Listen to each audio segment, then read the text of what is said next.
Sa Pilipinas, iisa lang ang radyo. Dito'y Pilipinas, may isa lang tiradyo. Sa Pilipinas, usa lang bay ang radyo. DZRH Nationwide at Radyo Natin Network ng Manila Broadcasting Company. Sa Pilipinas, iisa lang ang radyo. Manila Broadcasting Company.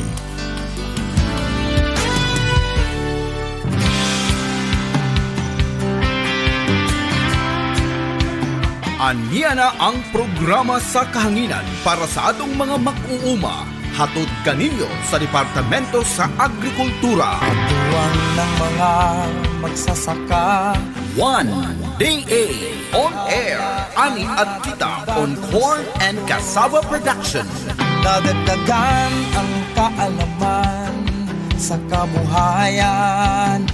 Mugiya sa matag mag-uuma ngadto sa minus wagon nga panginabuhi, pinaagi sa pag-uma sa mais o balanghoy.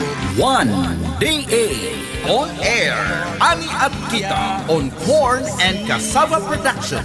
O karon ang inyong makauban. Siguradong pagkain. Maayong buntag, magandang araw, kamusta po kayong lahat, lalo na po sa ating mga magsasaka, sa ating mga farmers, sa ating mga mangingisda, mga fisher folk, at yung ating mga partners sa mga local government units, yung ating mga agricultural extension workers sa mga provincial agriculture offices, at sa mga city or municipal agriculture offices. So tama po yun na at this hour, gi-mention ko muna, gin-acknowledge ang atong mga farmers, anaton gihapo mga extension workers. Kaya nakikinig po kayo ngayon sa pinakabagong farm radio program po ng Department of Agriculture, Regional Field Office 8. Ito po ang 1DA on Air, Ani at Kita on Corn and Cassava Production. Ang inyong makakasama po ang inyong farmcaster na si Sangkay Nigel Custodio ng Regional Agriculture and Fisheries Information Section ng DARFO 8 dito po sa Tacloban City. So yung ating farm radio program po na 1DA on Air is mapapakinggan po in 2 different sites po every Wednesday. So in the morning po sa umaga, alas 10 hanggang alas 11 po ng umaga dito po sa probinsya ng Biliran through our partner radio station po na Radyo Natin Naval. And then the afternoon po from 1 o'clock hanggang alas 2 po ng hapon, andun naman po tayo sa province of Southern Leyte through DYDM AM radio. So yun po so yung ating material po for today is good for sa dito po sa Naval Biliran and then po sa Maasin City po So hopefully po yung ating mga magsasaka, lalo na po yung ating mga corn farmers is nakakakinig po ngayon kasi nga po dito po sa radio program po na ito hanggang October po siya. Target po natin siya na hanggang October po na kung saan meron po tayong around 9 siyam na episodes na yung ating mga magiging discussion po ay in support po sa isa sa mga banner program po ng Department of Agriculture, which is the corn program. So alam naman po ng ating mga stakeholders, lalo na po yung ating mga farmers, mga nasa LGU or yung ating mga agri-fishery councils po na yung Department of Agriculture, meron po siya mga banner programs like yung rice program, livestock program, high value crops development program, organic agriculture. Syempre po, ang ating focus po for this radio program right now is the corn program. Alam naman po natin ibalik lang po natin nga sa corn program, meron siya mga crops or commodities po na gihandle or syempre sa title malalaman na po natin kung ano yung major crop or tanim under this program. Corn program, syempre mais yung pangunahing crop po na tinataguyod po under this program po But meron po siyang mga ibang crops since like sa corn, syempre sa corn pwede po siya makain. Pwede siya maging food for human consumption. pwede din po na maging feeds or tubong sa atong mga hayop. So that is why isa sa mga gipromote gipromote ang corn because pwede siya gawing feeds or tubong. Aside from that, in other parts of the country or here in the other countries po is pwede po ang corn mahimo gawin po na biofuel, as fuel po and then also as fertilizer. So damo pa na mga for industrial use po yung corn. That is why we have the corn program po ng Department of Agriculture para itaguyod po itong corn sector. But aside from the corn is nandyan po yung cassava o kamoteng kahoy or kung didiha mga waray, balanghoy. Then we have also the new crop in addition po sa corn program, yun po yung sorghum. I think bago pa lang ito sa inyo na dinig yung sorghum, pero I think mga 2016 or 2017 po ata tayo nag-introduce ng sorghum under the former secretary po ng Department of Agriculture. Same with sorghum, ganun din po yung program direction po ng sa corn, sa mais, and then po sa cassava. So that is why ito pong tatlong na crops inyo po ito makikilala, ma-introduce po ito sa inyo under the corn program. So sa ating mga ka-1DA po, yung ating mga magiging kasama po for this radio program. So yun lang po muna yung itatawag ko sa inyo, 1DA. At sa ating first episode, atin po na discuss yung mga objectives po ano po yung mga panuyo or reason po kung bakit andito po tayo ngayon sa radio in this radio program po. Syempre po pandemic pa naman, nandyan pa yung threat ng COVID-19 nitong coronavirus nga kung saan po limited pa yung ating mga face to face na mga activities. Hindi po dati na ganun kadali pumunta dito sa Tacloban or dito sa Baybay or other parts po ng the region po kasi nga po mahirap na baka pagka at the end of the day po is masali tayo sa contact tracing.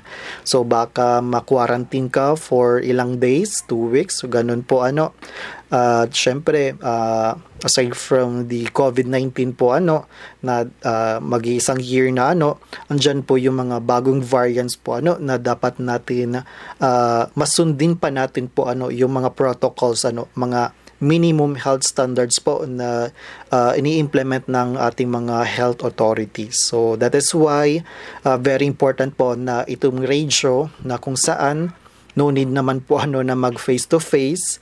So ating po ini-explore, ina-maximize po yung gamit niya as a communication tool.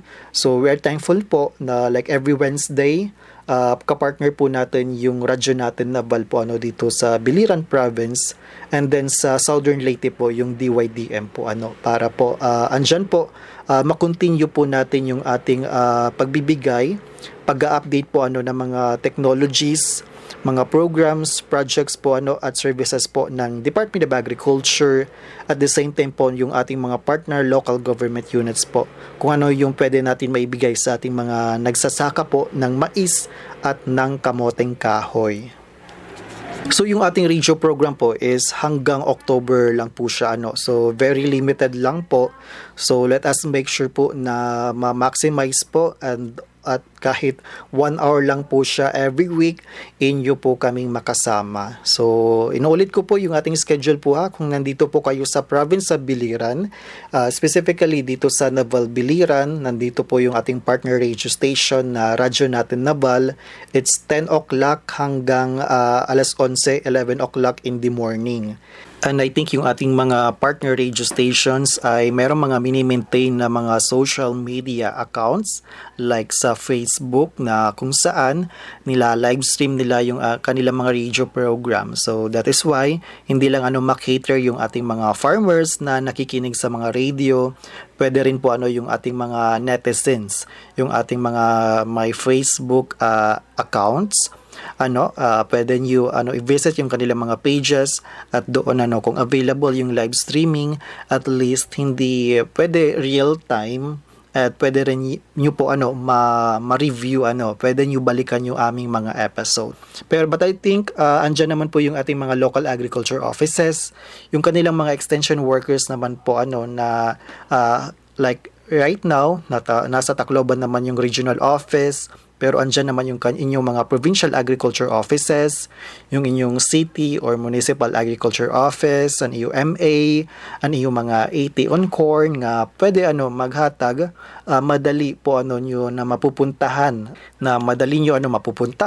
or mabibisita kayo since of course andyan po yung ating mga local government units na partner po natin po na in terms of extension po lalo na po for next year na I think we are in the transition na po with regards po sa Mandanas ruling. I am hoping po na familiar po kayo nitong Mandanas ruling.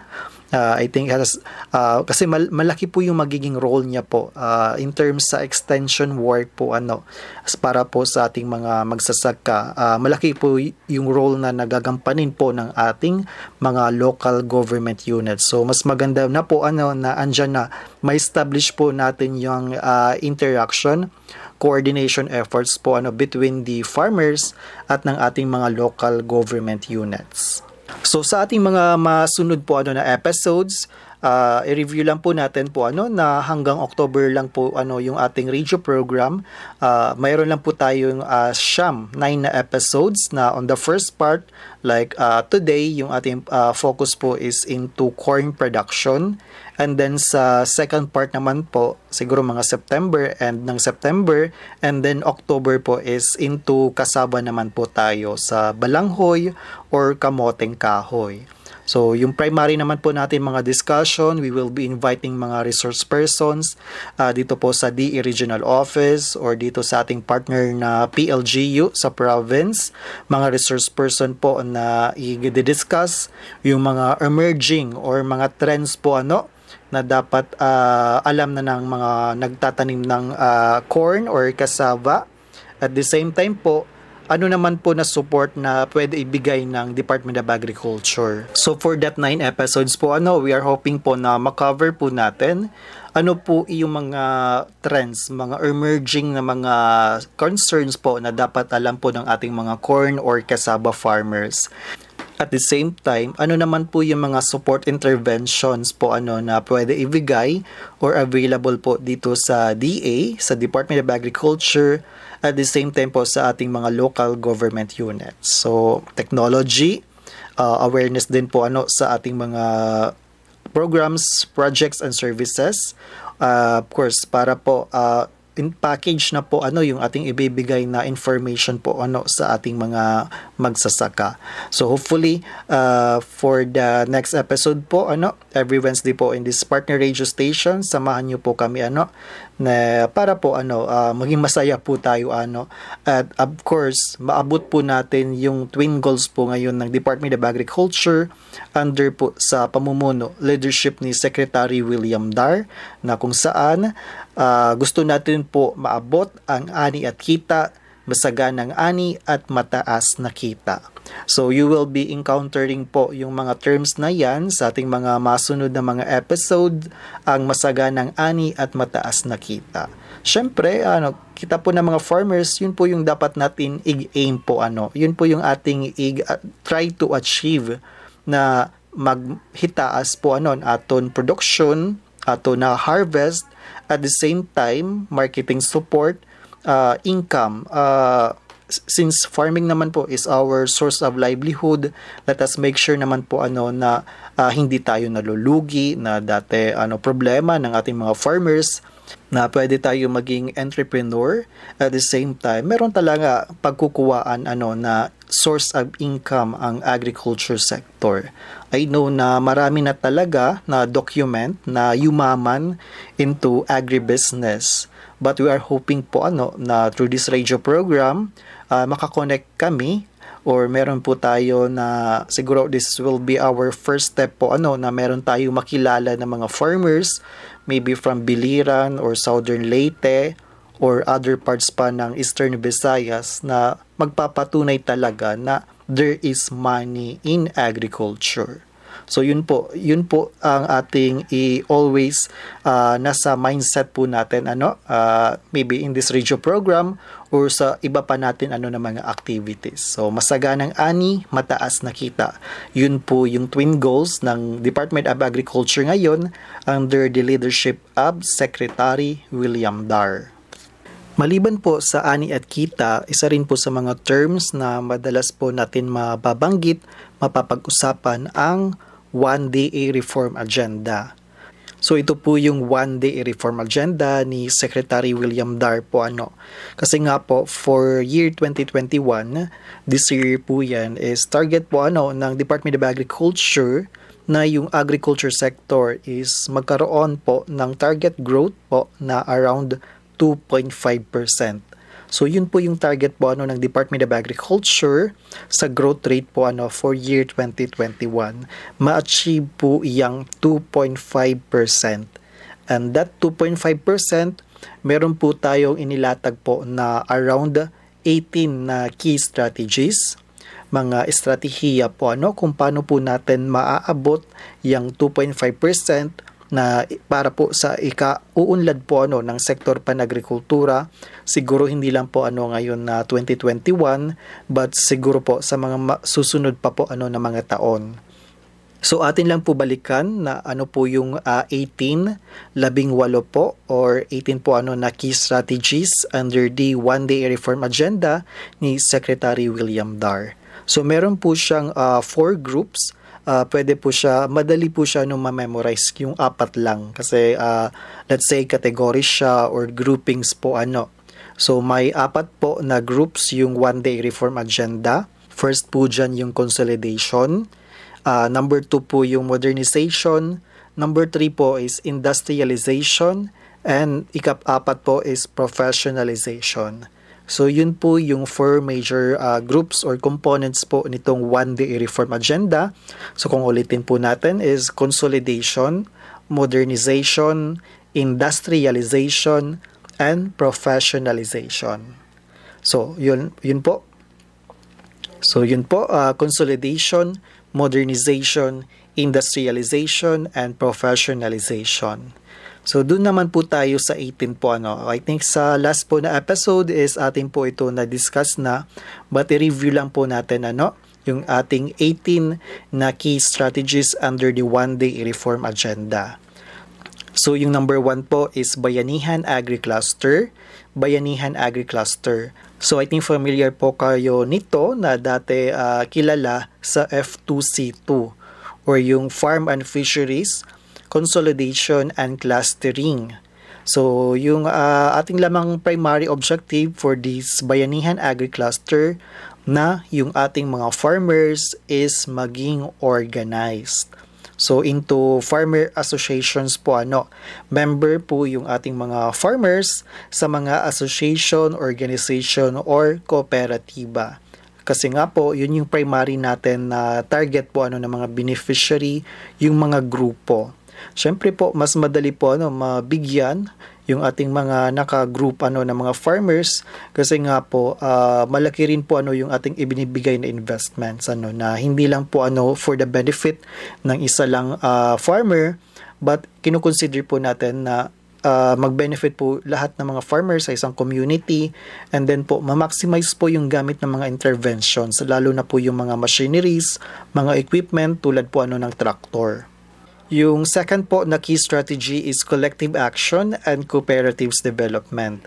Under this collective action or cooperatives development, target naman po natin na yung ating mga farmer groups is maging mga kooperatiba. So mga farmer co-op.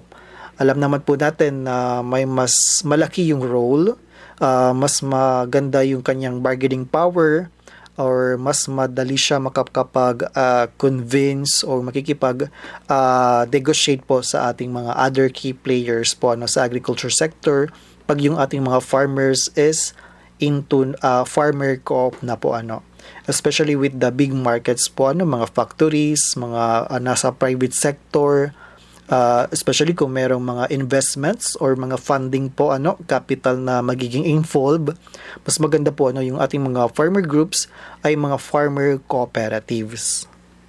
Number 3 po is Province-Led Agriculture and Fisheries Extension Systems or PAFIS.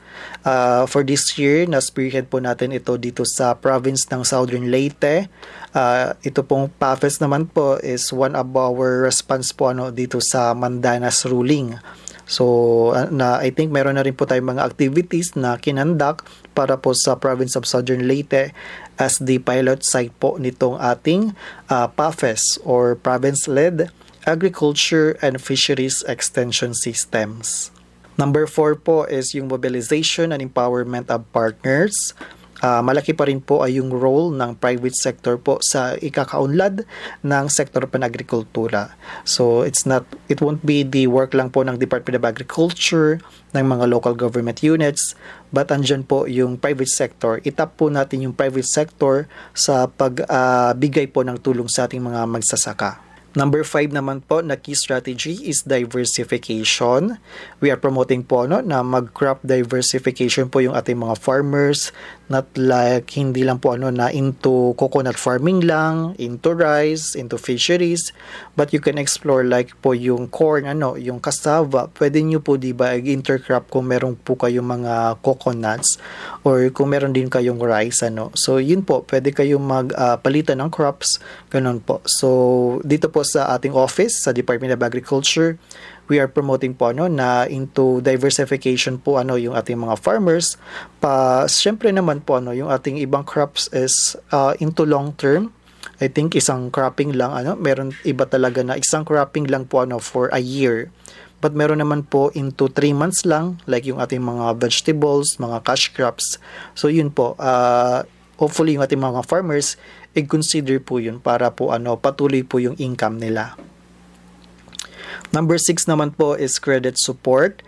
Ito po yung ating mga pautang na ibinibigay na tulong po sa ating mga farmers para po matulungan pa po sila na it's either mag-expand pa yung kanilang farm operations or dun po gawin po nilang kapital sa pagbili ng ibang mga equipment or ibang inputs po para po mas ma-upgrade po yung kanilang mga operations or mga activities dyan sa kanilang mga farms. So, syempre po, nangunguna dyan po yung ating Agricultural Credit Policy Council or ACPC sa pagpapatupad ng mga pautang po para sa ating mga farmers at in partnership din po with our mga major lending institutions like po yung Land Bank, yung Development Bank of the Philippines at yung ating mga rural banks po dito sa ating region. Yung ating ikapito po na key strategy is technology and innovation, including digital agriculture. So digital agriculture, very napapanahon po ngayon na may pandemic. At the same time, ating lang po emphasize yung registry system for basic sectors in agriculture, yung RSBSA. So I think yung ating mga farmers, kung nakakapakinig kayo, yung ating RSBSA is enrollment po ng ating mga farmers. So syempre po si Department of Agriculture, yung kanyang mga ibinibigay na mga interventions is merong lagi mga master list. So itong mga master list is pwede na-generate po ng ating mga LGU through the use of the registry system for basic sectors in agriculture. So stated po din yan sa ating batas na dapat prioritize or nabibigyan lang ng interventions ay yung mga nakalista sa RSBSA or sa Registry System for Basic Sectors in Agriculture. So hopefully yung ating mga farmers na nakakapakinig ngayon is rehistrado na po sa RSBSA. Pero kung hindi pa is lumapit lang po kayo sa inyong mga local agriculture offices, sa inyong MA or AT po para mabigyan po kayo ng guidance, mabigyan po kayo ng assistance ng ating pagpapa-enroll po nitong RSBSA. I know mayroon dyan mga forms na mga sa ating mga local agriculture offices. At itong mga forms ay ini-endorse po dito sa DE Regional Office para po ma-encode at masama siya po sa database po ng Central Office ng DA. Number 8 po na key strategy is farm mechanization and infrastructure investment. Siyempre po, we need pa mga farm-to-market roads, mga traktor, at kung ano pa man yan para po sa ikakabilis talaga kung ma-modernize po ang ating sektor pan-agrikultura. Number 9 is climate change adaptation and mitigation measures. So, syempre, pabago-bago yung panahon, nakaka-experience po tayo dito ng mga pagbaha, malalakas na bagyo or tagtuyot. So, that is why po dapat yung ating mga ina-apply na mga production technologies, mga farming technologies po is climate smart agriculture. Yung kaya mag-adapt po sa pabago-bagong panahon. Hindi lang po siguro into the production technologies but siguro sa ating rin mga inputs, sa ating information awareness, and of course yung insurance. Very important po na meron tayong insurance na ina-avail. Number 10 po is food safety and regulations.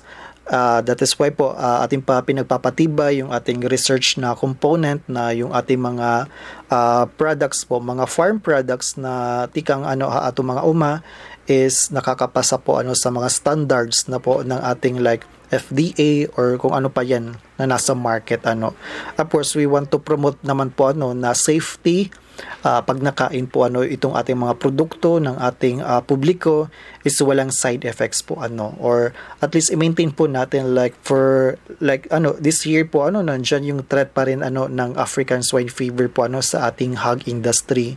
So that is why po binabantayan niya ng Department of Agriculture na walang mga double dead or walang mga baboy na positive from ASF napupunta sa merkado. So isa sa mga protocols po pag mayroong tayong ASF outbreak na dapat pag namatay yung baboy is ililibing agad kasi nga meron siyang sakit So kahit hindi pa man na-establish na walang effect yung ASF virus sa tao, but syempre time to time pwede siya mag-mutate, maging iba. So mas maganda po na once ma-confirm po na positive yung baboy sa ASF ay atin agad i-dispose, atin agad ilibing po para po hindi na siya makahawa ng ibang baboy at hindi po madelikado po sa public health. Yung ating ika-11 is agri-industrial business corridors. Number 12 po is global trade, export development and promotion. And number 13, post-harvest processing and logistics and marketing support. Ika-14 po natin na key strategy is agriculture career system. Hopefully po dito sa Biliran or Southern Leyte, meron tayo mga SUCs na nagpo-produce ng magiging next na mga farmers, mga agripreneurs dito po sa ating region. Ang ating ika-15 naman po ay education and training, agribusiness management. Ika-16, youth and women engagement. Very close po itong youth and women engagement sa akin since I'm also handling yung part ng mga 4-H or yung youth programs po dito sa Department of Agriculture. And of course, sa women, andyan po yung ating gender and development. Number 17 is of doing business and transparent procurement. And then yung ating 18 is yung pinaka-obvious na po That is why kung bakit tayo nandito ngayon is for yung number 18 po natin na strategy that is called the strategic communication. So, into broadcast pa rin po tayo, into social media, into print or interpersonal para po maabot po para po ma-transform po natin ang Philippine agriculture at the same time para po maabot po natin yung target growth rate na 2.5% for the agriculture sector po So yun po mga ka-1DA. Hopefully nabigyan ko po ulit kayo ng review for this radio program. Ito po yung pinakabago na radio program po ng Department of Agriculture Regional Field Office 8 po, based here sa Tacloban City. At we are thankful po na naging kapartner po natin ang DYDM po dito sa Southern Leyte at yung radyo natin Naval po dito sa Biliran Province for this project. Magbabalik po ang ating programa pagkatapos ng iilang mga patalastas. Anong baon mo? Meron akong cookies, juice, at chips. Ikaw? Meron akong apple, biscuit, water at Puting mais! Puting mais? Bakit meron ka ba? Sabi kasi ni Mommy, ang puting mais ay sagana sa nutrisyon. At nagbibigay sa akin ng energy. Pagod na ako. Buti ka pa, mabilis ka tumakbo at di ka mabilis mapagod. Kaya nga lagi akong kumakain ng puting mais para iwas sakit at pure energy para sa batang maliliit. Ito, kain ka din. Discover the champion's secret nutrition. White corn.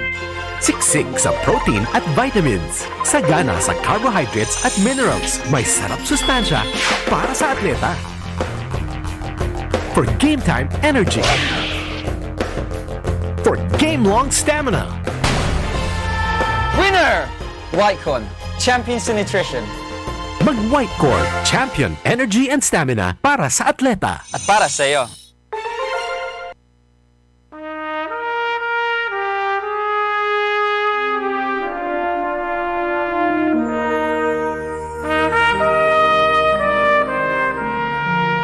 Anumang pangarap ay matutupad sa pamamagitan ng ibayong pagsasanay at tamang nutrisyon. Isinusulong ng Department of Agriculture ang pagkain ng bigas na puting mais dahil sa mga benepisyo nito sa ating kalusugan. Mayaman ito sa protina at mineral. Mataas ang taglay nitong fiber na nakakapagpababa ng kolesterol at nakakatanggal ng toxin na siyang pinagmumulan ng colon cancer. Mabagal matunaw ang mais, kaya't maiiwasan ang pagtaas ng blood sugar na sanhi ng diabetes. Mas tumatagal ang pagkabusog at napapanatili ang lakas at tatag ng ating katawan sa mais. Kaya, ito ang pagkain ng kampyong katulad ko. Mais, para sa mas malakas at malusog na Pinoy, magmais tayo.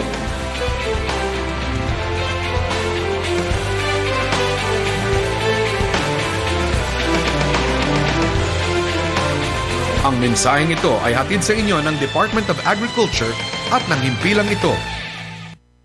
May bagong bumibida. Mas mataas ang enerhiya, mas mura, pero kasing sustansya ng kanin. Ito ang kasaba. Hindi lang pancake, pati ang paborito mong siopaw, puto, sago sa milk tea, pandesal at beer, may kasaba. Pati livestock feeds at industrial grade starch, wala kung walang kasaba. Ngayon kilala mo na, tangkilikin ng kasaba, puno ng sustansya, madaling itanim, masarap ihain, madami pang kikitain. Ang mensaheng ito ay hatid sa inyo ng Department of Agriculture. Nagbabalik po tayo dito sa pinakabagong Farm Radio program na hatid sa inyo ng Department of Agriculture Regional Field Office 8. At inyong po makakasama ang inyong farmcaster na si Sangkay Nigel Custodio dito po sa Regional Agriculture and Fisheries Information Section. Sa pagpapatuloy po nitong ating Farm Radio program na One Day on Air, ani at kita on corn and cassava production. Dito po muna tayo sa corn production, dito po sa corn sector. At syempre, in-highlight ko naman po na i-discuss po natin yung ilang mga support interventions po ng Department of Agriculture para po sa ating mga nagtatanim ng mais So that is why at this point po ating po i-cover po muna yung mga support interventions po na available dito sa Department of Agriculture. So based po sa ibinigay sa akin na notes ng ating corn program, meron po tayong 3 major interventions po para sa ating mga corn farmers. Ulitin ko po is meron po tayong 3 major support or interventions para po sa ating mga magsasaka, lalo na po kung nagtatanim ka ng mais. At yung tatlo po yun na major interventions is nandyan po yung ating provision of quality corn seeds. Ito po yung mga gahi, mga seeds na binibigay po natin. Number 2 po is farm mechanization program.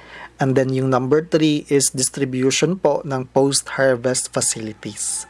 So yun po yung tatlong major activities po, support interventions under the corn program po ng Department of Agriculture.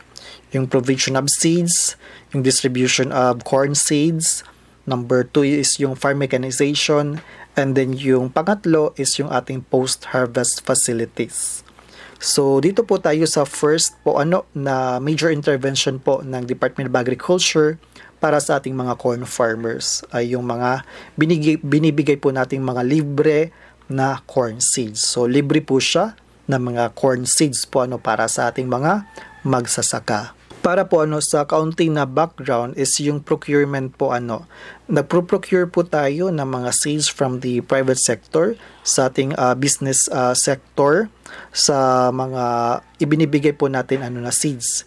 Meron rin naman po na tinatap po natin yung ating mga research stations. Like meron po tayo dito sa Nore Samar, sa Salcedo Eastern Samar, sa Babatngon Leyte at sa Abuyog Leyte. Tinatap po ito natin ng mga research station na kung saan nagbibigay tayo doon ng mga registered corn seeds.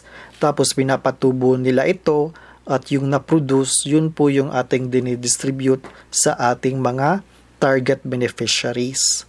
So yun po, pwede siya under the procurement or sa ating mga on-station na production.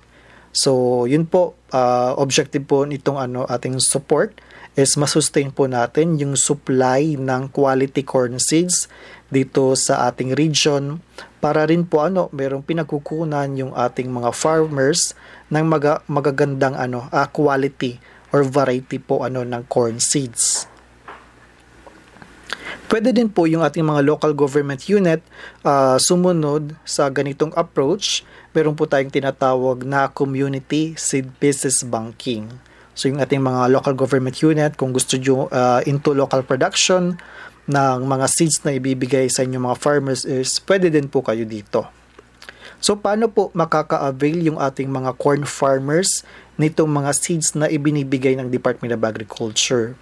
Yung ating local government unit is nagsasubmit sila ng master list ng kanilang mga farmers dito sa regional office. So yun po yung first po na step na yung ating mga LGU, kung dito man sa Biliran or sa Southern Leyte, yung inyong municipal agriculture office ay nagsasubmit ng master list ng kanilang mga farmers na intended maka-receive ng assistance under the corn program, lalo na po yung ating seeds. So yun po. So yung ating mga farmers, dapat nyo po isiguro na included dun kayo sa master list na yun. So make sure po na registered po kayo dun sa master list ng farmer beneficiaries under the corn program. So hanapin nyo po yung inyong corn technician po sa inyong mga local agriculture offices po para ma-verify po and then hindi tayo makapag-problema kung hindi man kayo nasama. We try to avoid po na at the end of the day sasabihin na hindi naman yan siya farmer, bakit nandun siya sa sa master list. Meron po tayo mga ganun na scenario. So for that master list of farmers po, hindi lang po yan names yung nandun. Hindi lang po yan pangalan ng kanilang mga farmer constituents po ng ating mga LGUs. So in that master list po, nakalagay din po doon kung area to be planted. Gaano kalawak ba yung tinataniman ng farmer na yun in terms sa mais. So very important po na naka-indicate doon kung gaano kalaki, yung area po, ilang ka-hektarya po yung tinatamnan nyo ng mais. Included din po sa lista yung date of planting. So anong months umpisa po yung ating mga farmers dyan para po into another cropping po ng mais. And then ina-identify din po kung ano yung preference nyo po, kung anong type of corn po yung gusto nyo. It's either po yung open pollinated variety, yung ating OPV, or yung hybrid po. So yun po yung mga 3 major na mga info po na nakasaad po sa ating master list po and hindi lang po yan as pagsasubmit lang na okay na, bina-validate din po yan ng ating corn program po pwede din po ng ating provincial agriculture office, but our also regional office, bina-validate din po na tama po yung mga info na nandun po sa master list. So para po natin masiguro na maging successful po itong programa, ang Department of Agriculture Office din po is nakikipag-ugnayan po sa inyong mga local agriculture office, sa inyong MA or sa inyong AT na or corn technician po na magbigay sila ng technical assistance po sa ating mga farmers po para masustain yung production nila. Syempre po hindi lang po tayo hanggang lang inputs sa seeds na ibinibigay. Consider din po natin na habang lumalaki yung ating tanim, syempre yung panahon, mayroon po tayong mga external factors, peste, mga sakit, yung panahon, or ano pa man yan. That is why po nandyan dapat yung ating mga extension workers, yung ating mga AEW po nagmo-monitor, nagfi-field visit po na syempre po pag meron po tayong binibigay na inputs, kung ilan yan na kakilogram na seeds po is meron na yung mga estimates kung ilan po yung magiging yield or production. So yun po, needed po pa rin natin yung technical assistance ng ating mga corn technicians, mga AW, para po maabot yung target na yield po yung ating sinasabi na masaganang ani. So that is why in coordination pa rin po yung DA Regional Office sa ating mga LGUs. Yung ating pangalawang assistance po from the Department of Agriculture through its corn program po is Farm Mechanization Program. Farm Mechanization Program po is yung pag-establish ng mga tractor pools sa ating mga corn cluster areas. Meron po siyang sinasabi na counterpart funding. So hindi lang po na DA yung merong role or responsibility, but yung ating partner rin po na cooperator. Meron din po siya role or responsibility for this project po lalo na for this farm mechanization na like yung tractor, ilang million yung cost niya So that is why para ma-sustain, ma-maximize yung gamit nitong tractor is meron po talaga dapat counterpart yung ating cooperator. Isa sa mga binibigay po under the farm mechanization program ay yung 90 HP tractor. Meron din po siyang complete accessories or mga implements So 90 HP tractor yung binibigay ng Department of Agriculture under the farm mechanization program ng corn program. Ano naman po yung magiging counterpart ng cooperator? So ano naman po dapat yung ibigay or contribution po ng farmer cooperator for this 90 HP tractor? Hindi po siya hindi cost but in kind. Like in terms na dapat yung ating cooperator or yung beneficiary is mayroon siyang machinery shed or shed house para po doon sa traktor. Na meron po kayo paglalagyan or pagpeprestuhan po nitong traktor habang kung hindi siya ginagamit. Siyempre po pag andun lang sa labas na iinitan, naaarawan, nagiging playground po ng mga bata is madaling masira po yung ating traktor, yung ating equipment. That is why po mas maganda po na meron talagang shed house po yung ating farmer cooperator po for this tractor po para i-point out na lang po natin na maintenance, operation and maintenance po yung counterpart talaga ng ating beneficiary para po in this project maging successful po itong project. So yun po yung kanilang counterpart, yung maintenance, at para po ma-maintain itong tractor is that dapat meron kayong shed house. So sinabi ko lang po kanina na meron tayo mga qualified cooperator or beneficiary, at yung beneficiary po ng farm mechanization program po is pwede po yung ating local government unit, yung ating LGU through their local agriculture offices. At the same time, pwede rin po yung ating mga farmer cooperatives or farmer association. So yung ating mga group so pwede natin ma-connect po sa ating key strategy, sa ating 1-day reform agenda na priority po mabigyan yung ating mga farmer groups, yung mga associations, at the same time yung ating mga cooperatives. So, ito naman po na ating mga co-ops is dapat rehistrado po sa Securities and Exchange Commission, sa SEC, or sa Cooperative Development Authority, sa CDA, or kung ano pa man yan na concerned government agency. So, dapat po registered po sila sa sa SEC or sa CDA or ano pa man yan. So ano ba dapat yung mga i-prepare po ng ating mga farmer cooperator, yung ating LGU or yung ating farmer co-op para po maka-avail po nitong tractor under the farm mechanization program po ng DA. So yung ating LGU or cooperator, meron po siyang isasubmit na ilang requirements po para maging beneficiary, ma-qualified po for this project. First po is letter of intent. So very important po na meron po kayong letter of intent. So susulat po kayo address to our Regional Executive Director. So ng DERFO 8. So yung ating Regional Executive Director dito po sa DERFO 8 ay si Ma'am Angel C. Enriquez.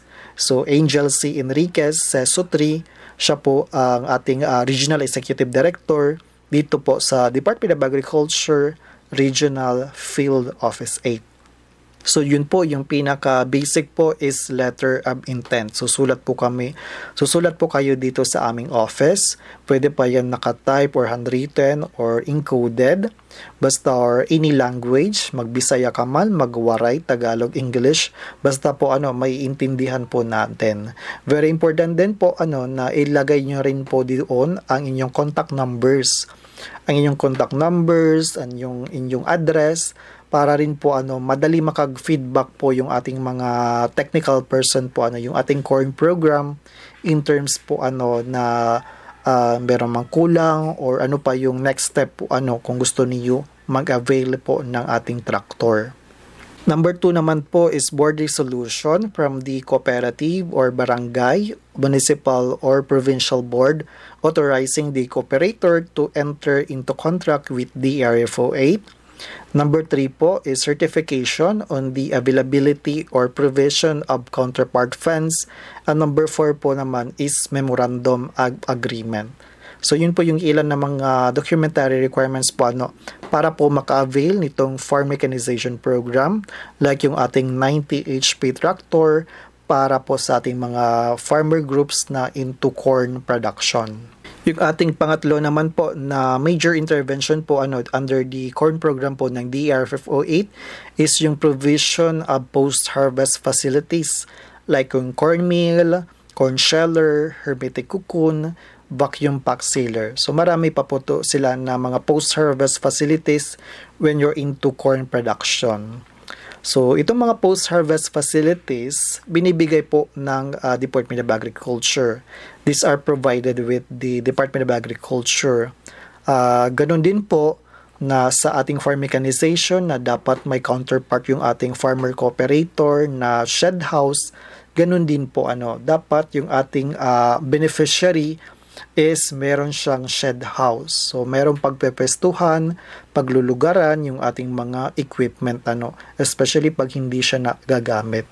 Siyempre naman po, pag nauulanan yan, nahahanginan, nasisirakan, naiinitan, at the same time, meron pang mga hayop nalalapit or mga bata na maglalaro, baka merong masira or mawala na tornilyo. So, that is why mas maganda po na guarded po yung ating mga post-service facilities para po walang ma-damage, wala po mga damages, at the same time masustain po natin, ma-maximize yung gamit ng equipment syempre po para po naman yan sa benefit ninyo kung bakit meron po tayo mga ganyan na mga post-harvest facilities. Aside po sa shed house, yung ating pala farmer cooperator for maka-avail nitong post-harvest facilities is meron sila dapat minimum requirement po sa kanilang land area na kinocultivate, inaalagaan na into corn production lang. So dapat itong mga farmer members nitong co-op, yung kanilang, kung i-total yung kanilang area is dapat minimum 100 hectares. So yung ating mga farmer groups, dapat yung kinyong mini-maintain or kinocultivate na area na for corn ay minimum dapat 100 ka-hektarya. Yun po, 100 hectares. Pwede siya maging existing or potential po kasi naman po yung information naman po is i-validate naman po yan ng ating court program dito sa DA Regional Office. Yun po so meron siyang land requirement po or minimum area requirement po Kasi nga po we would like also to look into this kasi nga may ganitong requirement po para ma-maximize din po natin yung gamit ng ating mga equipment. Syempre po yung ating equipment, 'di ba, mas napapabilis, mas napapadali yung ating mga activities sa farm. At the same time, kailangan niya yan ng inputs. Meron kayong dapat ani na pwede i-process. So, paano pag maliit lang yung area nyo, baka isang oras lang per day magamit nyo yung equipment or baka once a week lang, sugad. So, that is why mas maganda na mataas yung production nyo para fully po na ma-maximize po yung gamit ng ating mga equipment. Ganun din po siguro sa tractor na dapat malawak po yung tinataniman nyo ng corn para magamit talaga yung equipment or yung tractor. Gusto ganin din po yung ating mga farmer cooperator, yung qualified po na beneficiaries is yung ating mga local government unit, yung ating mga local government unit at yung ating mga cooperatives or mga farmer associations na dapat rehistrado sa SEC or sa CDA. So yun po. Then paano naman po yung pag-avail? So ito yung ating mga LGU or mga farmer co-op. Ano po yung gagawin nila para po maka-avail itong mga post-harvest facilities tulad po ng corn mill, corn sheller, hermetic cocoon, vacuum pack sealer. So yung ating farmer cooperator, meron lang siyang mga i-prepare po na ilang mga documents. So ito po yung mga pinaka-importante po. Like pares din po sa ating farm mechanization program na number 1 is letter of intent. Susulat dapat yung ating farmer beneficiary o yung ating co-op, yung LGU sa aming opisina na gusto nyo mag-avail nitong programa. So sumulat po kayo dito sa aming opisina. Syempre po, ulitin ko, yung inyong letter of intent is i-address nyo po sa aming Regional Executive Director. Sa aming Regional Executive Director na si Ma'am Angel C. Enriquez, CESO 3. So yun po yung ating Regional Executive Director dito po sa Department of Agriculture, Regional Field Office 8, si Ma'am Angel C. Enriquez, CESO 3 po At of course, reminders lang po, ulitin ko lang na yung letter encoded, handwritten, typewritten, any language, basta maintindihan po namin na kung ano man yung gusto nyo ma-avail. At the same time, ilagay nyo na rin po yung mga contact numbers nyo or email and then yung address nyo para po madali po makapag-feedback po sa inyo. At the same time, madali mahanap yung area nyo. So, very important po yung mga details na yon. Yung number 2 is board resolution from the cooperative, barangay, municipal, and provincial board authorizing the cooperator to enter into contract with the DRFO 8. Number 3, certification of the availability of counterpart funds for the said equipment. And lastly is the memorandum of agreement. So yun po yung ilan ng mga requirements po na hinihingi para po maka-avail in this support po ng corn program. Pero don't worry po kasi I think yung mga ibang documents, meron na yung mga proforma, meron na yung mga templates, so pagpapalit-palit lang yan ng details. So mas maganda po na lumapit po kayo sa inyong corn technician. I know meron po tayo mga extension workers po na nakaka-receive ng incentive deployed po ng corn program. So pwede po sila mag-assist sa inyo kung gusto niyo po maka-avail nito mga support interventions at the same time po sa iba pang mga technical assistance po na may kinalaman po sa corn sector. So pwede po kayo lumapit sa inyong mga corn technician po diyan sa inyong mga local agriculture offices. So kung babalikan po natin, na-discuss po natin yung 3 major support interventions po ng corn program po sa ating mga farmers. So nandun na po yung distribution ng mga corn seeds, yung ating mga libreng seeds, corn seeds. Number 2 po yung ating tractor, yung ating 90 HP tractor na merong complete accessories, mga farm implements. At the number 3 po is yung ating post-harvest facilities like po yung ating corn mill, corn sheller po So yun po yung ating 3 major interventions. Siyempre po meron po pa po tayong ibang mga support po para sa ating mga corn farmers tulad ng trainings, mga seminars, mga technical assistance. At the same time, yung ating marketing support po, very important po yung ating marketing support po, na binibigay sa ating mga magsasaka, lalo na po sa ating mga corn farmers. So just make sure lang po, like yung registered kayo sa RSBSA, naka-master list po kayo sa inyong mga local agriculture offices para po nabibigyan po kayo ng interventions. Pero kung ganun po na wala pa, you are not yet aware pa, pwede naman po kayo bumisita. Bisita lang po muna kayo sa inyong mga local, sa inyong city or municipal agriculture offices para po malaman pa kung ano man yun, na mga support po, kasi maybe hindi nyo na kuha agad kung mabilis man yung discussion, but you can go to your local agriculture offices, andyan yung city agriculturist nyo or municipal agriculturist or yung inyong agricultural extension workers, yung inyong corn technician, pwede yan po sila magbigay po ng assistance, mag-guide nyo po kung para makonect po kayo dito sa DA Regional Office, dito sa Regional Office po ng Department of Agriculture. Bisitahin nyo po yung inyong mga local agriculture offices dyan po sa inyong city or municipality. Kung meron pa mun po kayong iba pang concern para po sa under the mga assistance or interventions under the corn program, pwede naman po nyo makontak yung kanilang regional corn program focal person na si Sir Juanito M. Baring. Si Sir John Baring po yung ating regional corn program focal person. Pwede po nyo siya makontak in this telephone number na 053-321-3047. So, yung telephone number po ng ating Operations Division, of course, including the corn program is 053-321-3047. 321-3047. At pwede din po kayo mag-email po sa kanila. Yung kanilang email address po is cornprogram8@gmail.com. cornprogram8 number 8 @gmail.com. So yung kanilang email address po is cornprogram8@gmail.com. cornprogram number 8 @gmail.com. Pwede din nyo po i-follow yung aming Facebook page para po dun of course makag-communicate pa tayo or kung meron pa man kayong ibang concern po So you just follow po yung Facebook page po ng Department of Agriculture Regional Field Office 8.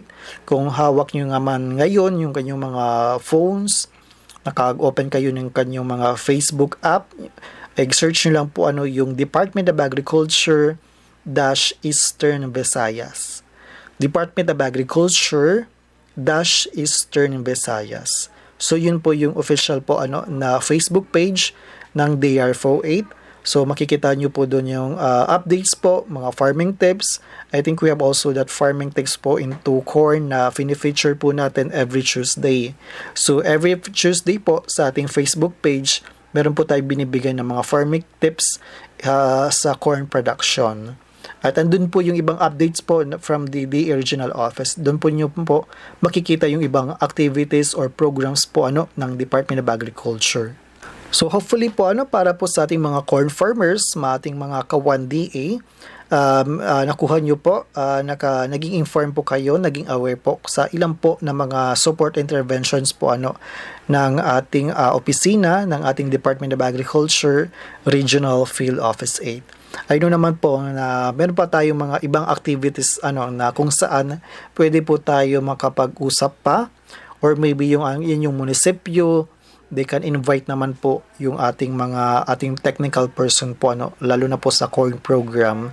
They can invite naman po for mga farmers pulong-pulong or mga dialogue po. So just send po a communication letter to our office po, para po makag-response po kami na makapag-attend. Kung gusto nyo man po ng face-to-face na mga farmer dialogues or mga orientation po about the programs po ng Department of Agriculture. So sulat po lang po kamo amo office, i-address nyo lang po amo Regional Executive Director. So on behalf of the Department of Agriculture, Regional Field Office 8, sa ngalan po ng aming Regional Executive Director na si Ma'am Angel C. Enriquez, ako po ulit si Iyo Sangkay, Farmcaster Nigel Custodio ng Regional Agriculture and Fisheries Information Section. Ako po ulit ay napapasalamat na inyo po ako sinamahan for the second episode of our newest Radio Farm program na hatid po sa inyo ng Department of Agriculture, Regional Field Office 8. Ito po ang One Day on Air, Ani at Kita on Corn and Cassava Production. Magandang araw at maraming salamat. Miagi na usab ang usa ka edisyon sa One Day on Air, Ani at Kita on Corn and Cassava Production. Ato untang gamiton ang atong nahibaluan para sa produktibo o mainuswagod nga pag-uma hangtod sa sunod nga higayon dinhi lamang sa One Day on Air, Ani at Kita on Corn and Cassava Production.